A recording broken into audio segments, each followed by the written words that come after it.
My name is Edgar Furrows. You're watching The World Today on NBCNN. It's Wednesday, December 5th, 1973. You may or may not remember a show we did on the women's movement 10 years ago yesterday. As it turns out, the 10th anniversary of our previous show could not have fallen at a more opportune time.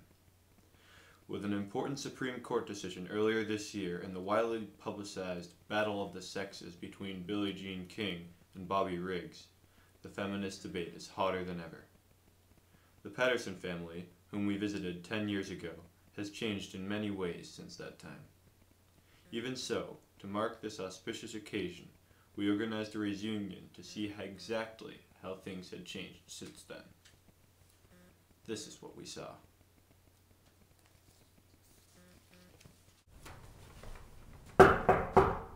Huh? Who's that? Hello again, Dad. You again. Thought you would have gone and end up on the side of the road somewhere. A lot has changed in the past 10 years. I got a job shortly after leaving home. A lot of women did, in fact. Everything in the past 10 years led up to this. When Congress finally passed the Equal Pay Act after 20 long years of lobbying it, set the groundwork for women in the workplace. It said that men and women should be paid equally for equal work. Even when that passed, there are still some difficulties with equality. Businesses would put ads in the paper for separate male and female job offerings. That way it would be hard for the government to prove it was equal labor, and they get away with paying women less. Even worse, Equal Pay Act of 1963 simply encouraged businesses to just hire men to do the work, since they could no longer get cheap women laborers. Who are you?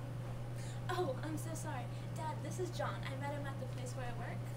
It's nice to see you. So are you two married or something?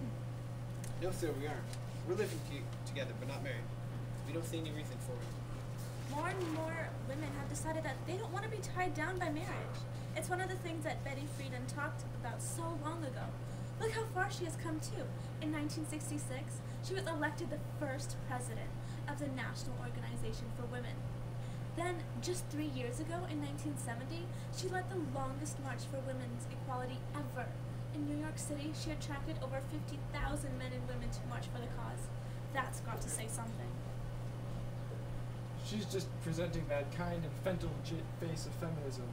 There's an ugly side as well that you love to ignore. What about Miss Valerie Solanas? Why don't you praise her? Don't you read her magazine? The SCUM Manifesto? Not a fan of the Society for Cutting Up Men, huh? First of all, Dad, it is not a magazine.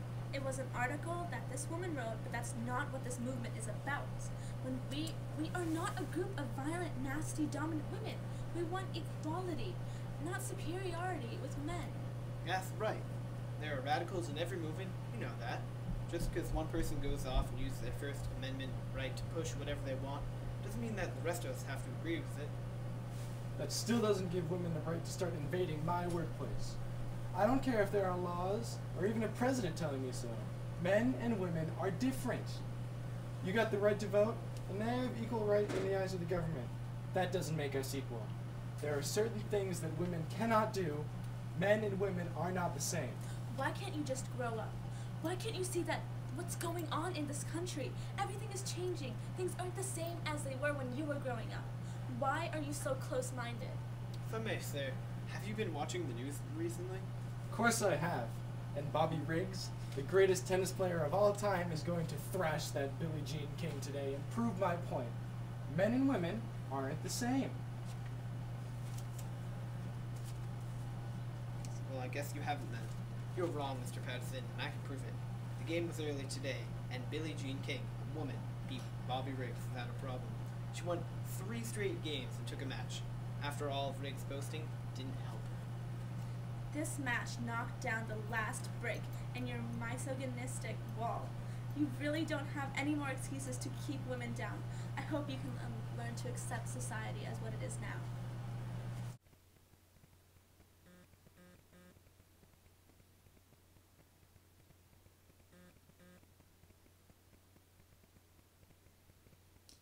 The fight for women's rights in America has been going on for more than 350 years. From the moment women set foot on this continent, they have been oppressed.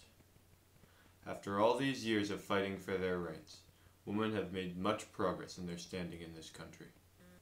The fight is far from over, however. In every region of the country, sexist bigotry in disguise still lurks. Even with all the progress being made, the fight will not be over in 30 or even 50 years. It will be a long, hard battle. But this reporter believes it is a battle for what is right. Good night, and good luck.